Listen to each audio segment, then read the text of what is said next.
రాజకీయాలు వస్తూ ఉంటాయి, పోతూ ఉంటాయి, చూస్తూనే ఉండరు కదా. ఒకప్పుడు ఏ పార్టీని బతకనియేమో, ఎవరు రాజకీయం కాదు కదా, నిద్రలో కూడా శాసనసభ్యులు అవుతామన్న ఆలోచన చెయ్యొద్దు అని ఆనాడు అక్రమ కేసులు పెట్టి ఎందరిని ఎంతమందిని జైళ్ళకు పంపించారు. ఇవాళ వాళ్ళే తన్నుకొని చేస్తున్నారు. ఒకరు కడుపులో కత్తులు పెట్టుకొని కౌగిలించుకుంటున్నారు. ఎవరు అక్కర్లేదు వాళ్ళని వాళ్ళే పొడుచుకుంటున్నారు. విపరీతమైన అవినీతి సొమ్ము వచ్చిన తర్వాత సొమ్ముల పంపకాలలో కుటుంబ పంచాయతీలు ఇవాళ కుటుంబంలోనే ఒకరు సహించుకోలేని పరిస్థితి.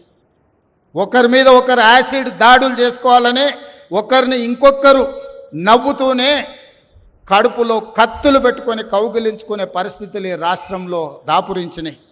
పాపం ఊరికే పోదు. పెద్దలు చెప్పిండ్రు, చేసుకున్న వాడికి చేసుకున్నంత మహానుభావ అని చెప్పిండ్రు.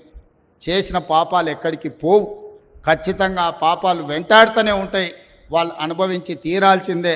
ఆయన వెనకాల ఈయన ఉన్నాడని, ఈయన వెనకాల ఆయన ఉన్నాడని నేను ఒక మాట చెప్పదలుచుకున్నాను. అంత చెత్తగాళ్ళ వెనకాల నేనెందుకు ఉంటానయా? నేను నాయకుడిని ఉంటే ముందుంటా, మా వాళ్ళకి తోడుకుంటా. వాళ్ళ కుటుంబాలు వాళ్ళు కత్తులతో పొడుచుకొని హరీష్ రావు, సంతోష్ రావు వెనకాల రేవంత్ రెడ్డి ఉన్నాడు అని ఒకరంటే, లేదు కల్వకుంట్ల కవిత గారు వెనకాల రేవంత్ రెడ్డి ఉన్నాడని. మీరంతా దిక్కుమాల్లో అని తెలంగాణ ప్రజలు బండకేసి కొడితే మీ వెనకాల ఎవడన్నా బుద్ధున్నోడు ఉంటాడా? అన్నం తినవాడు ఎవడన్నా మీతోని ఉంటాడా? నేను ఉండేది పాలమూరు జిల్లా 4 కోట్ల తెలంగాణ ప్రజల వెనక ఉంటా, తోడుంటా, వాళ్ళ కోసం పని చేస్తా. నాకంత సమయం లేదు ఇంత పనికిమాలతో కలిసి, లేకపోతే వాళ్ళ మీకు మీరే పంపకాలలో వచ్చిన పంచాయతీలు మీరే పొడుచుకుంటారు. మేము చూస్తే చాలు. జరుగుతున్న పరిణామాలు అందరికీ తెలుసు. దయచేసి మీ వివాదంలోకి మీ కుటుంబ పంచాయతీలనో మీ కుల పంచాయతీలనో మమ్మల్ని లాగకండి. మాకెలాంటి ఆసక్తి లేదు. మిమ్మల్ని ఎప్పుడో ప్రజలు తిరస్కరించిండ్రు. మీరు కాలం చెల్లిన 1000 రూపాయల నోటు లాంటోళ్ళు. కాలగర్భంలో కలిసిపోతుంది ఆ పార్టీ. ఒకప్పుడు జనతా పార్టీ కూడా గొప్ప పేరుండే, కానీ జనతా పార్టీ కనుమరుగైంది. ఆ తర్వాత తెలుగుదేశం పార్టీ ఒక అద్భుతమైన పార్టీ, చాలామందికి అవకాశాలు కల్పించిన పార్టీ.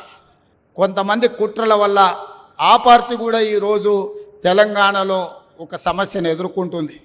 మరి ఇన్ని దుర్మార్గాలు చేసిన మీరు మాత్రం ఎట్లా మనుగడ సాధిస్తారు?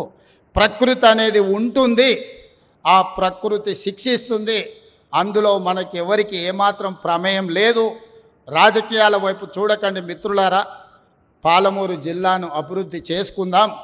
ఇరిగేషన్ అండ్ ఎడ్యుకేషనే my first priority. Irrigation and education వస్తే ఆటోమేటిక్గా ఎంప్లాయ్మెంట్ వస్తుంది.